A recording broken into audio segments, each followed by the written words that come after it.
The SMR pager, this is like the hot pager. When this thing goes off, I go running. Code blue, level 1, lobby, main entrance. Code blue, level 1, lobby, main entrance.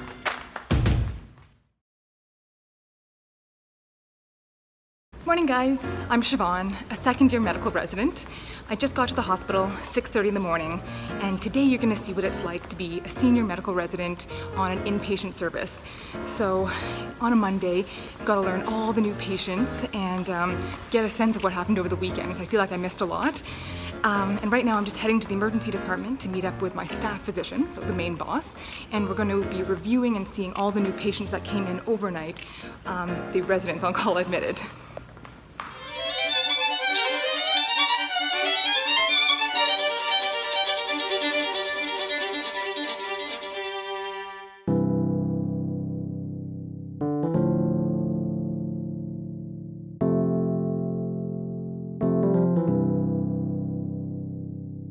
Okay, so done seeing those patients. It's just about 8 a.m., so which means I need to go to teaching now. But I've got a couple of minutes, so I'm just going to tell you about my role and what the CTU is. So it's the clinical teaching unit, and as you can imagine, there's a big emphasis on teaching, and it's teams. So you've got residents and medical students, and we all work together to take care of inpatients. And you can kind of imagine it's like Dr. House. Like, we actually try to figure out medical mysteries. Sometimes we are admitting basic things like pneumonia, and other times you've got new diagnosis of cancer, and then sometimes you have something that no one has any idea what's going on, and we're there to try to do all the tests and figure it out. So it can be quite exciting, but it's a busy service. So like right now we have 30 patients on the team, so there's a lot to do.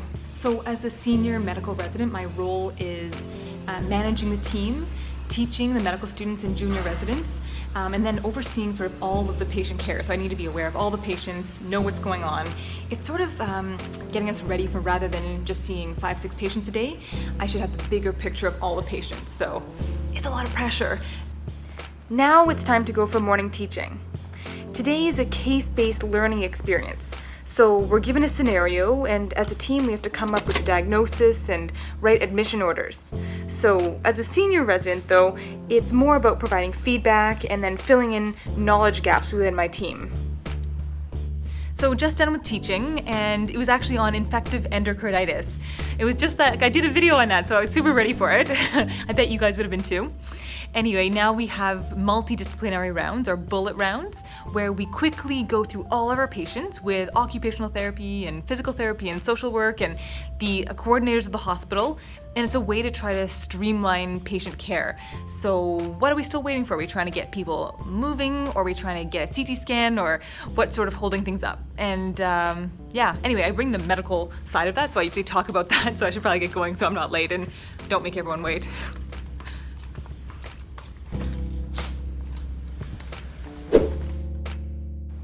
Next, we meet up with the medical student and resident who were on call last night and hear about any patient issues that came up.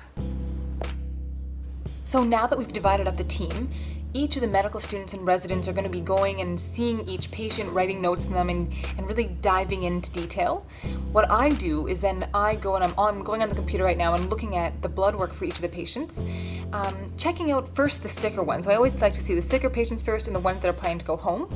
And then I like to make my own plan, and then when the junior residents come to me, then we can see if our plans match up, and if there's something that I picked up or they picked up that was different, we can collaborate on it. With 30 patients on the team, there's always a medication to clarify, a critical test result to interpret, or a family to update. There's never a dull moment or a quiet moment as a senior resident. Hey Siobhan, do you want to go for that family meeting now? Yeah, okay, let's go do it. Unfortunately, this patient has been having many falls at home alone, and this meeting is to explore the possibility of long-term care with the patient and his family. Honestly, we're so fortunate to have amazing social workers to help facilitate meetings like this. Code blue, level 1, lobby, main entrance. Code blue, level 1, lobby, main entrance. So it turns out it was a fake code, meaning the patient just fainted in the lobby, so their heart didn't stop, they didn't stop breathing, but we still made sure they went to the emergency department and got the care they needed. And yeah, I just got a little jog in, that's all. Okay, heading over to the surgical unit now. There's 2 patients that we're following along with. So no, we're not their main doctors, but we're following along for their medical issues. For one of them it's cancer, for another one they have a big clot, and we're managing that part. So going to see them now. Back to the medicine unit now. One of the medical students just let me know that they've got the paperwork and everything ready for one of the patients to get discharged. So I want to go through that with her, make sure everything's teed up and we can get this patient home.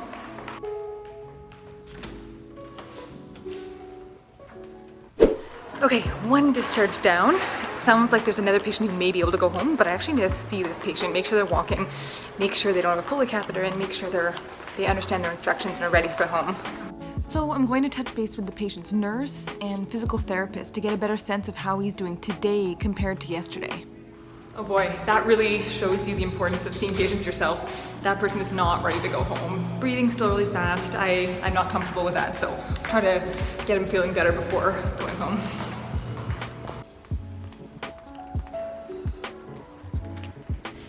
Okay, it's just about noon, and I'm heading for noon hour teaching. Usually it's like a lecture or something like that, like a subspecialty, but today it's Jeopardy, so the different teams, so I'm on team A, we're all gonna be competing. I don't think there are actually any prizes, but it's sort of like medical trivia. Things can get pretty competitive, so I don't wanna be late. The chief medical residents created this and came up with really creative categories like "Don't bug me" for infectious disease questions and "Do it in the dark" for X-ray spot diagnoses. Oh my gosh, time flies by. It's crazy. I don't even know how this happened. So it's already 2:30 and it's time to meet up with the team and run the list, meaning we're going to talk about all the patients that we saw throughout the day. Each of the residents, medical students will present their ideas, what they think, and then we'll also do some teaching around each of the patients and make it a learning point, what we end up deciding to do. So I'm gonna go meet them now.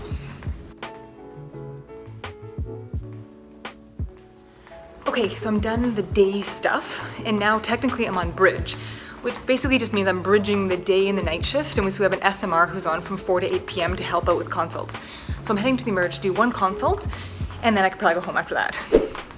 Okay, so I'm just down in a room just next to the emergency department, and I'm seeing a patient who is coming in for a completely different reason than I'm worried about. So they're coming in with what looks like, shortness of breath. It seems actually like a pneumonia. But then I'm taking a look at this patient and their eye is super red and they've had this headache on this side and it's getting worse and their vision's a little bit blurry. And so there's actually a lot of things this could be, but I'm worried about something called acute angle glaucoma, and that's a medical emergency. So I've already called the ophthalmologists to come and take a look because they come with their special pressure and check the eye and everything. So I'm just waiting for them to come right now, and once they get here and tell me what they think, then I can head home. So for now I'm just going to update the list. I can just go on the computer and update all the things that happened today, and then it'll be ready for tomorrow morning. So it's 8:30, I just finished, I'm definitely ready to go. Turns out that patient does not have acute angle glaucoma. Yay! I can sleep easy tonight, but I'm glad we ruled it out. And if you want to see more videos like this, don't forget to subscribe, check out these videos so you can see more of what it's like on call and as a doctor. But otherwise, I'll be chatting with you guys next week. So, bye for now.